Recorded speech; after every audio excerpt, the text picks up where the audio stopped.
6 years, 2,190 days. No call on my birthday, no text when I spent 3 days in a recovery ward after my knee replacement last November, watching bad cable television and eating hospital jello by myself. Not a single word when my old business partner Lou ran into her at a Kroger in Richmond and she walked right past him like he was a display rack she had no use for. I had made peace with that silence, or I told myself I had. That's what men my age do. We fold the hurt into a drawer somewhere and call it acceptance. Then my phone lit up on a Tuesday evening while I was watching the local news, and every drawer I'd carefully filled over 6 years came sliding open at once.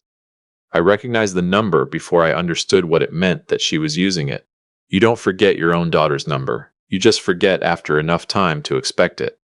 Her message was 4 sentences. No greeting, no how have you been, Dad? I saw the photos of the lake house on Facebook. We need to talk. I'm making a reservation at La Mer Friday at 7. Bring $200,000 with you or don't bother showing up. I set the phone down on the coffee table and sat there in the half-dark with the anchor's voice still going behind me, talking about something I immediately stopped hearing. I read that message 3 times, maybe 4. I kept waiting for a follow-up text, the one that said I know that came out wrong or I've missed you and I didn't know how else to start this. That text didn't come. Here's what you need to know before we go any further. My name is Jim. I'm 63 years old. I spent 35 years building an HVAC company from a secondhand service van and a phone number I ran out of my kitchen in the early 90s.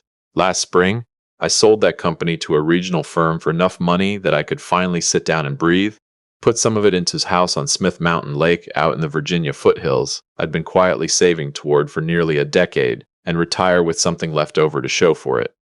My daughter, her name is Chelsea, is 29. We were close once, the kind of close that develops naturally when you're raising a kid through the hard years, which I was doing mostly on my own after her mother, Sharon, and I split when Chelsea was 14. We managed, more than managed, I thought.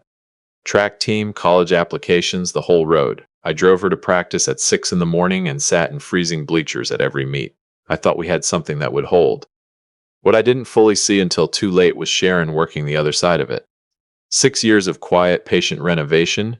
Every time I'd said no to something we couldn't afford, every time the business had needed me at 7 in the morning instead of a school play, every hard call I'd ever made reframed and repackaged until Chelsea had absorbed a version of her own father that didn't match the man I knew myself to be. He's always been cheap with us, honey. He's never really shown up when it mattered. Some men just don't know how to love the people right in front of them. By the time Chelsea was 23, she believed it completely. I know because she told me.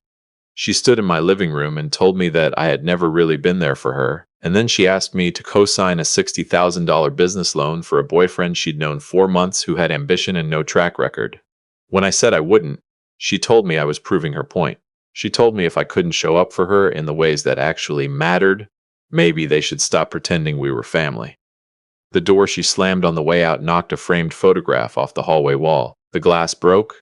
She didn't look back to see it. She didn't look back at all, not once, for 6 years. And now she was texting me about a lake house I'd posted on Facebook, with a number attached like a toll booth. This is Dad's bold revenge. Get comfortable. Drop a comment below, tell me where you're watching from, and hit that subscribe button before we get to the part that changes everything, because I promise you it does. I didn't answer her that first night. I couldn't make myself do it. I was afraid that if I called, I'd hear something in her voice I wouldn't be able to unfind later. So I walked around my house instead, the way I used to walk the shop floor after everyone else had clocked out. Checking things, taking stock, not quite sure what I was looking for. I stopped at her old bedroom, same track trophies on the shelf, same faded curtains she'd picked out herself at 17, and immediately decided she hated. I didn't open the door, I just stood there with my hand flat against the wood and let myself remember. Then I went back to the kitchen and read her text one more time, and buried under everything that hurt about it, buried so deep I was almost embarrassed to notice it, were 3 words she'd included almost as an afterthought. We need to talk, not send money, not wire funds. We need to talk. I held onto those 3 words the way a man holds a railing in the dark. It might not mean what I needed it to mean, but I needed it to mean something. By Thursday, I'd agreed to the dinner. But before I did, I sat down at my kitchen table with a cup of coffee and looked up the man my daughter was engaged to. His name was Spencer Holt.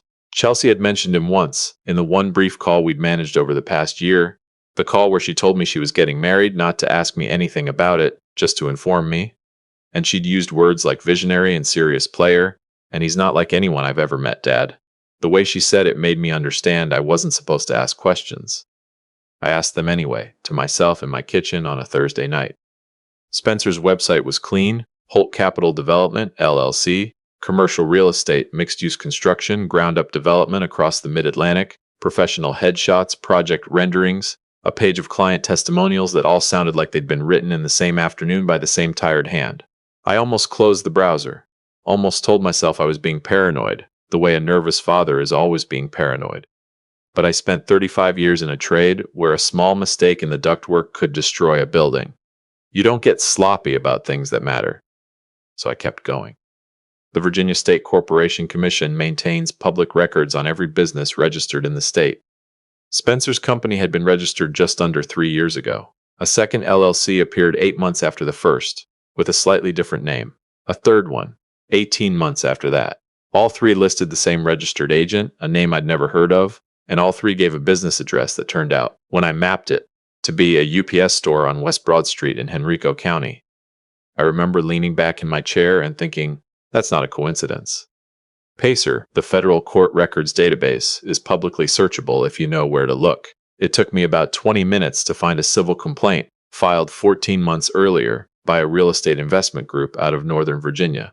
They alleged that Spencer's company had accepted $1.4 million in private capital for a commercial development in Fredericksburg, a project that, according to the complaint, had never broken ground, had no permits on file with the city, and for which no architectural drawings had ever been submitted to the county planning office. There was a second complaint, different investors, different project name, same pattern. I printed everything, methodically. Not because I was building a case. I wasn't law enforcement. I was trying to understand what my daughter had walked herself into. And the more I read, the more something cold and steady settled in my chest, the same feeling I'd get when a job was going badly and I needed to be the calmest person in the room. Because Wednesday night I found the last piece. A notice in the Virginia Securities Division's public enforcement filings, an administrative investigation opened 6 weeks prior into unlicensed securities activity by an individual operating through a network of related entities. The filing referenced coordination with federal authorities. They were already building the case. Spencer just didn't know it yet. I put every document in a manila envelope, the same kind I'd used for job estimates for 30 years. I put it in the inside pocket of my sport coat, and I told myself, go to that dinner, show her what you found. Be her father one more time, whether she lets you or not. Friday came faster than I was ready for. I drove into Richmond on a wet November evening, rain falling light and steady the whole way in on I-64, windshield wipers going slow. I'd put on my good gray blazer, the one I wore to the bank when we finalized the business sale, not to impress anyone. Some nights just deserve to be dressed for properly. Lemaire sits inside the Jefferson Hotel on Franklin Street, all high ceilings and dark wood and candlelight, arranged to make you feel like you're somewhere that matters. I'd been there twice in my life, both times for things that did. I saw them before they saw me. Chelsea was in a corner booth in a dress that probably cost more than my first service van. Off-white, pearls, her hair done up in a way that made her look older than 29 and younger at the same time. She looked beautiful. She looked like a stranger. Beside her, Spencer Holt in a charcoal suit, dark hair swept back, a smile that was doing everything it could to look spontaneous. He spotted me first, stood up, extended his hand with the confidence of a man who has practiced handshakes, firm exactly 2 seconds, the eye contact calibrated to read as sincere. Jim, he said, like we'd met before, like we were continuing something. Chelsea looked up from her phone. You came, she said. Not hi, Dad. Not I'm glad you're here, just the mild surprise of someone who hadn't been entirely certain her instructions would be followed. I told you I would, I said, and sat down. What followed was about 15 minutes of the most effortful small talk I'd participated in since Sharon's attorney tried to make conversation with me across a conference room table 12 years ago. Spencer asked about Smith Mountain Lake in the tone of a man appraising property. He asked about the HVAC company the same way, angled, interested in numbers, not in the 35 years behind them. Chelsea drank her wine and let him do the talking, nodding at the right moments the way you nod when you've rehearsed a scene and you're waiting for your cue. Then she set her glass down and slid a folded document across the tablecloth toward me. Dad, she said, we have a proposal. Spencer leaned forward. His voice shifted, warmer, more deliberate, the voice of a man who has closed rooms before. What Chelsea's trying to say is we know there's been distance. That's been painful for everyone.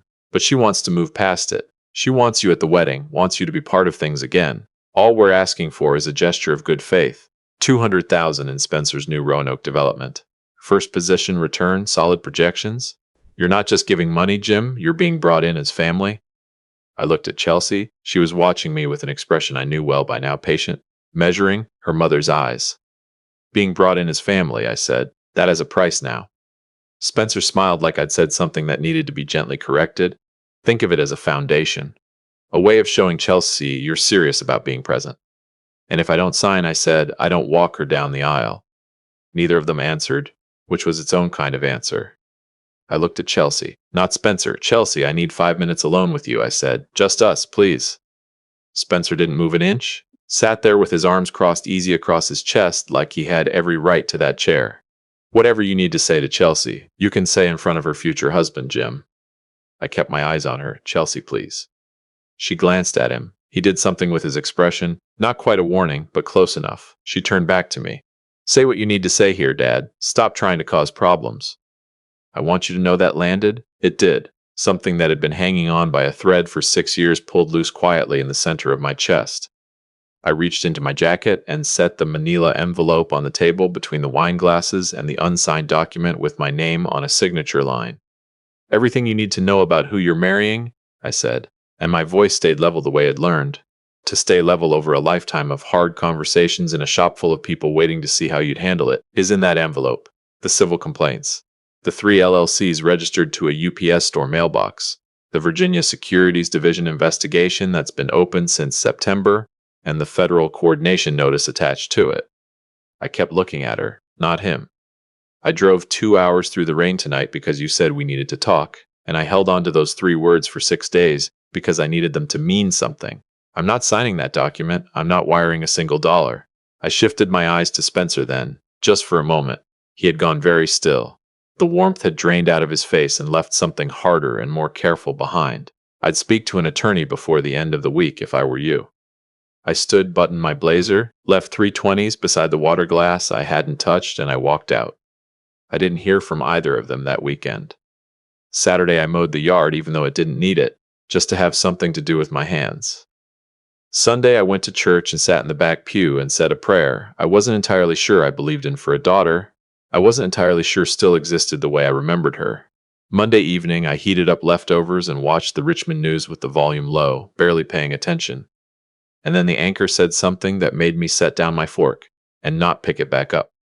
Federal and state investigators arrested a Henrico County real estate developer Monday evening on multiple counts of securities fraud and wire fraud. Spencer Holt, 34, was taken into custody at the Omni Richmond Hotel, where he had organized a private investor appreciation dinner for a development project that prosecutors allege was fraudulent from its inception. I sat very still. The station cut to cell phone footage from inside the event. Round tables, white linens, the faint sound of a jazz ensemble that had gone silent. 2 men in dark windbreakers moving through the room with the unhurried certainty of people who already know how the night ends. And there near the front of the room in a pale blue dress, champagne flute in hand, laughing at something, my daughter. I watched her face change, watched the laughter stop, watched confusion settle in, then a long blank moment of disbelief, and then something raw and real move through her features in a way you cannot manufacture. They put the handcuffs on Spencer not 6 feet from where she was standing. I turned off the television, sat in the dark. I want to be honest with you. I did not feel like I had won anything. There was nothing in me that night that resembled satisfaction.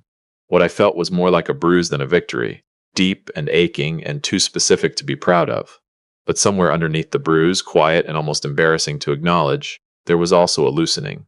The particular feeling of a man who has finally set down something he'd been carrying in his arms for too long, and whose arms have only just begun to realize how tired they were. I made coffee, went to bed, waited because I already knew what was coming. It came Wednesday night at 10 past 11. Not a knock exactly, more like someone pressing both palms flat against my front door and leaning into it, urgent, like the door itself was the last solid thing she could find to hold on to. I took my time getting up from the chair, not out of cruelty. I needed a moment to prepare myself for whatever was waiting on the other side. She was still in the pale blue dress from the hotel footage, wrinkled now, one strap loose at the shoulder. Her mascara had run and dried on both cheeks. Her eyes were swollen in the particular way, Eyes get when you've cried well past the point where your body has any tears left and has started producing something heavier instead. She said Dad and then stopped, like the word had taken everything she had. Come sit on the porch, I said. I brought out a blanket without being asked. She wrapped it around herself and pulled her knees toward her chest. The night was cold and clear the way Virginia gets in November when the weather finally decides, to be honest. He's been arrested, she said. I know. The venue canceled the wedding. The deposits are gone. The people he took money from. She stopped. Her jaw tightened. People are saying he stole from a lot of families. I know that too. How did you know what he was? She asked. And then before I could answer, did you call the FBI on him? No, I said. The FBI already knew. Everything I found was in public records, the same records anyone with a laptop could have found. I put them in an envelope and brought them to a restaurant and asked you for 5 minutes. You wouldn't give them to me. She looked down. The engagement ring was still on her finger. I noticed it but didn't say anything about it. Mom said you were jealous, she said, so quietly I almost didn't catch it. She said you'd always tried to control things. She said this was just another way of. Where is your mother now, Chelsea?